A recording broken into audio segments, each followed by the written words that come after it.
Bismillahirrahmanirrahim. Assalamualaikum warahmatullahi wabarakatuh. Salam guru penggerak.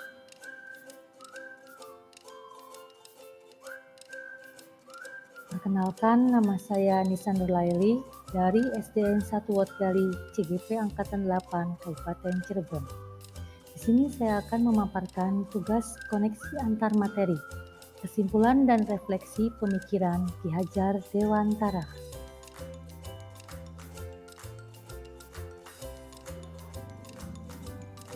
Pertanyaan pemantik. Yang pertama, apa yang saya percaya tentang murid dan pembelajaran di kelas sebelum saya mempelajari modul 1.1? Yang kedua, apa yang berubah dari pemikiran atau perilaku saya setelah mempelajari modul ini?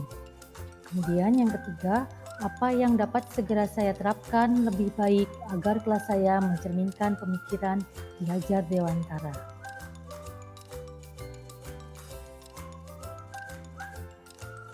Baiklah, dari pertanyaan pertama, apa yang saya percaya tentang murid dan pembelajaran di kelas sebelum saya mempelajari modul 1.1 ini? Baiklah, di sini guru mendominasi pembelajaran atau teacher-centered learning. Sebelum mempelajari modul 1.1, saya adalah guru yang hanya sekedar mentransfer ilmu atau transfer knowledge kepada murid. Pembelajaran berpusat pada guru, sehingga murid terkesan hanya sebatas menyimak penjelasan materi yang diberikan oleh guru.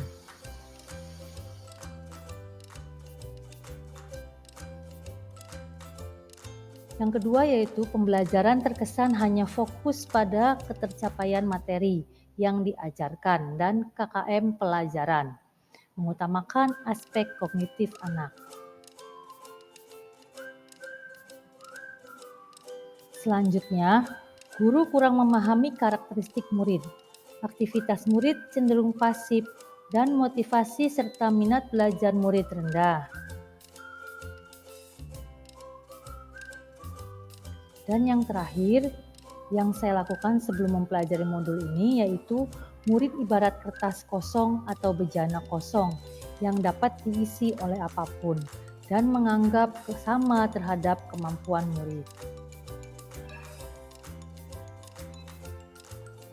Pertanyaan kedua yaitu apa yang berubah dari pemikiran atau perilaku saya setelah mempelajari modul ini.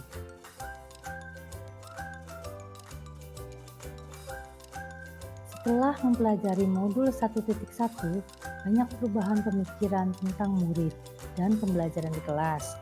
Saya menyadari kekeliruan tersebut dan harus mengubahnya. Yang pertama, tugas guru sebenarnya hanya menuntun, sehingga pembelajaran berpusat pada murid atau student-centered learning. Yang kedua, guru bukan merupakan satu-satunya sumber belajar.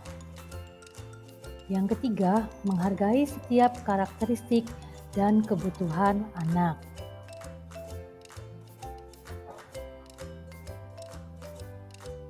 Kemudian, dalam pembelajaran bukan hanya sekedar menuntaskan kriteria ketuntasan minimal atau KKM saja, melainkan bagaimana guru dapat menuntun potensi anak sesuai dengan kodrat alam dan kodrat zaman, sehingga kelak mereka menjadi manusia yang berbudaya dan berbudi pekerti luhur. Kemudian selanjutnya, mengemas pembelajaran secara menarik agar motivasi dan minat belajar murid meningkat. Selanjutnya adalah memberikan kebebasan kepada anak untuk menyelesaikan setiap tugasnya sesuai minat, bakat, dan kreativitasnya masing-masing. Dan sebagai guru harus lebih cermat dan peka terhadap gaya belajar murid, menuntun kodrat alam. Ada kegiatan kinestetik, bisa visual, bisa juga auditori.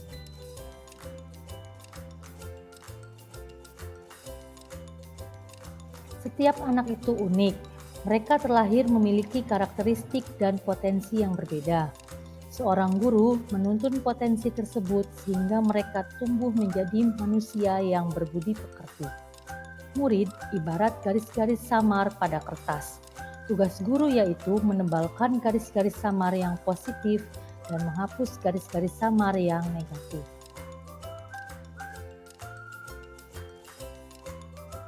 Yang ketiga yaitu apa yang dapat segera saya terapkan lebih baik agar kelas saya mencerminkan pemikiran Ki Hajar Dewantara.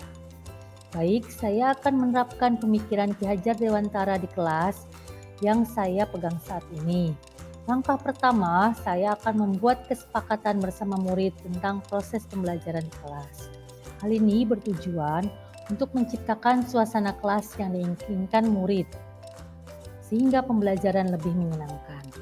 Selanjutnya, saya akan mengemas pembelajaran secara menarik agar motivasi dan minat belajar murid meningkat, sehingga mereka dapat mengembangkan sendiri potensi yang dimilikinya sesuai dengan kodrat alam dan kodrat zamannya.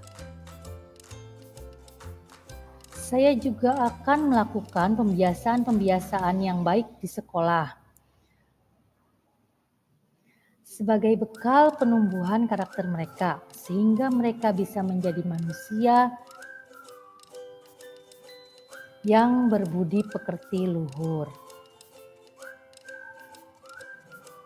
Kesimpulan, pendidikan adalah menuntun kekuatan kodrat anak untuk mencapai keselamatan dan kebahagiaan.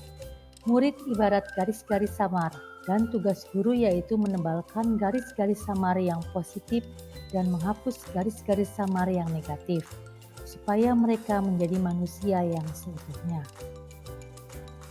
Baik, demikian pemaparan tugas dari saya. Kurang lebihnya saya mohon maaf. Billahi taufik wal hidayah. Assalamualaikum warahmatullahi wabarakatuh.